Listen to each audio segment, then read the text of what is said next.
ये सरकार समाज में डर बेच रही है और ये सबसे आसान राजनीति है। डॉक्टर ओम शंकर का बेबाक बयान।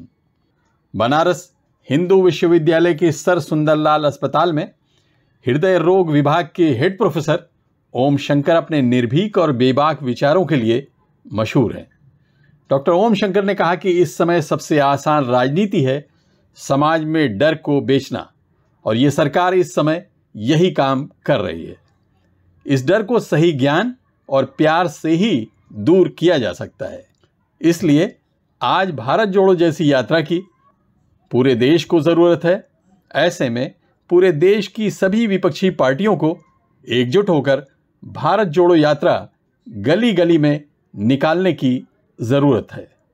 डॉक्टर साहब बताइए कि जिस तरह मोदी जी की सरकार चल रही है और उसके खिलाफ कांग्रेस का जो है राहुल गांधी है आजकल भारत जोड़ो यात्रा पे निकले हुए हैं, तो ये भारत जोड़ो की कोई ज़रूरत आपको महसूस होती है कि इस तरह की है हालात, नफरत कुछ फैली है?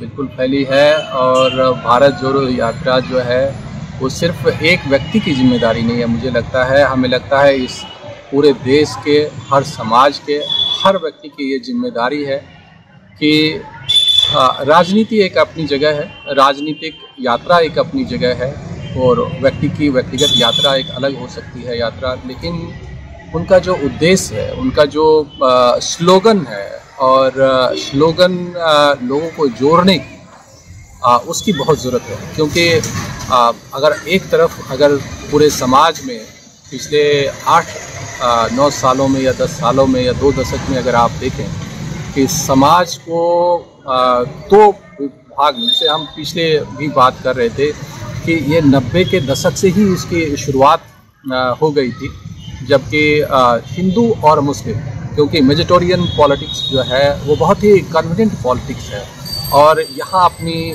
गलतियों को और बाकी चीज़ों को छुपाना जो है बहुत आसान हो जाता है। और एक आभासी डर जो है नहीं, यानी कि इस देश में मुश्किल से 20 करोड़ मुसलमान हैं और 100 करोड़ तो कम से कम हिंदू वर्ग है ही है।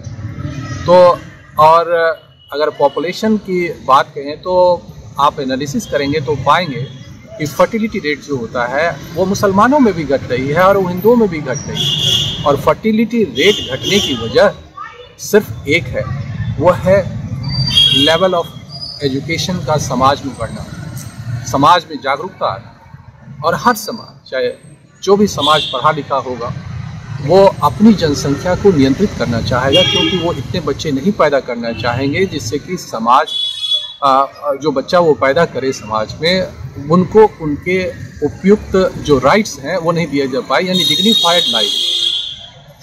इसीलिए, और इसको आप डायरेक्टली देख सकते हैं कि टोटल फर्टिलिटी रेट में गिरावट, और अगर आप देखें तो टोटल फर्टिलिटी रेट का संबंध धर्म से नहीं, सबसे ज़्यादा संबंध अशिक्षा से है। और समाज अशिक्षा को नहीं मिटाना चाहती है सरकार देखेंगे, अगर वर्तमान सरकार हाल के दिनों में एजुकेशनल इंस्टीट्यूशन को डिस्ट्रॉय किया है, उन्होंने सरकारी शिक्षा प्रणाली को ख़त्म करने की धीरे धीरे शुरुआत की है।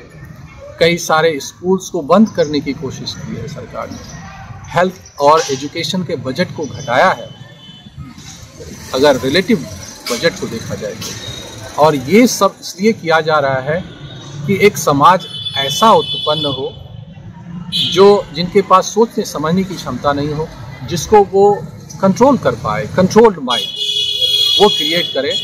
और उसके अंदर बहुत ही आसान है कि अपने आप को बहुसंख्यक बन जाया जाए, बहुसंख्यक का चादर ओढ़ लिया जाए और दूसरे को अल्पसंख्यक बनाकर उसका आभासी डर, यानी कि आप ये बताएं कि जो डर है नहीं, इसलिए एक राजनीति कहते हैं इसको कहते हैं पोस्ट ट्रूथ पॉलिटिक्स, उत्तर सत्य की राजनीति, जिसमें जो होता है वो बताया नहीं जाता और जो उद्देश्य नहीं होता है वो लोगों को बताया जाता है।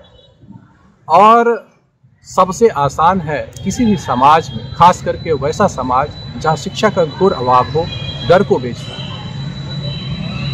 तो अगर कोई आपको डर का अगर कोई कहे कि इलाज क्या है, तो सही ज्ञान और प्यार, यही डर का देश को ख़त्म करता है, किसी की डर की राजनीति को ख़त्म कर सकता है। तो अगर तोड़ने की राजनीति कोई कर रहा है तो उसका जवाब तो जोड़ने की राजनीति ही हो सकता है।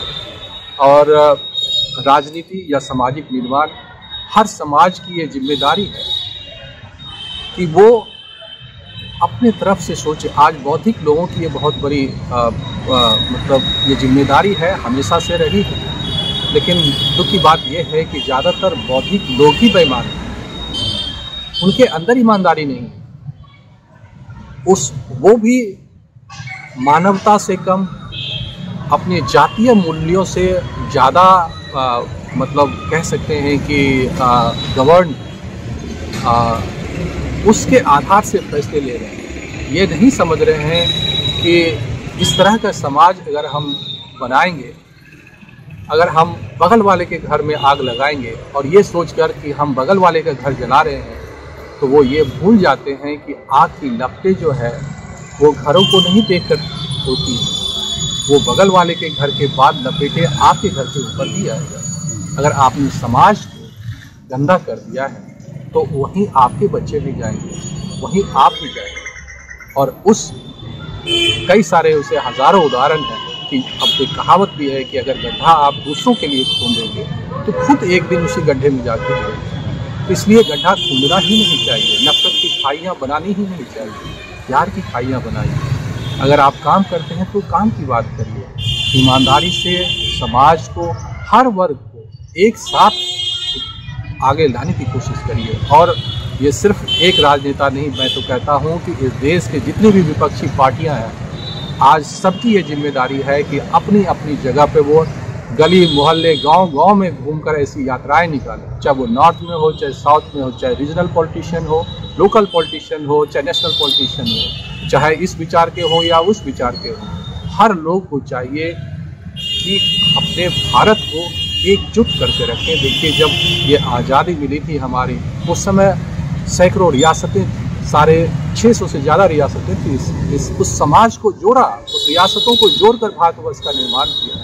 लेकिन आपके नफरत लोगों को तोड़ता है। और जो हिंदू बनाम मुस्लिम की जो बहस है वो भी बड़ा आभासी है। वो इसलिए आभासी है कि एक बार वो अपर कास्ट मुस्लिम को अपने में मिला लेते हैं, फिर उसके बाद दूसरी तरफ कहते हैं कि ये जो महिलाएं हैं वो उनका 3 तलाक पर बड़ा तलाक बड़ा ये वो है, उसके हिसाब से अब आप मेरी विचारधारा में आ गए। और बाकी जो बचा हुआ मेजॉरिटी के पिछड़े मुसलमान थे, अब फिर उसके लिए भी पासवानदा जो है एक राजनीति शुरू कर दी है। तो भाई साहब, यहाँ हिंदू और मुसलमान कहाँ हैं? और अगर हिंदू में देखें तो हिंदू में दलितों का शोषण वैसे ही हो रहा है जैसे हो रहा था।